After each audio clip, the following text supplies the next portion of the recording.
So yun mga idol, meron tayo ditong air filter HIRC brand na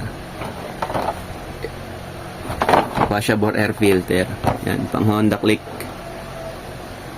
150. So parang parehas lang din to ng pang 125, pero 150 kasi yung sa akin, kaya yung binili ko yung pang 150.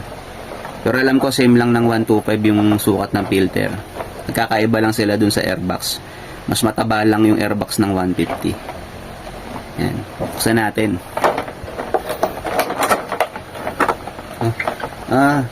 So rubber yung body niya mga idol. Rubber yung pinaka materials nung body niya. Yan, kita nyo. So okay naman, mukhang quality naman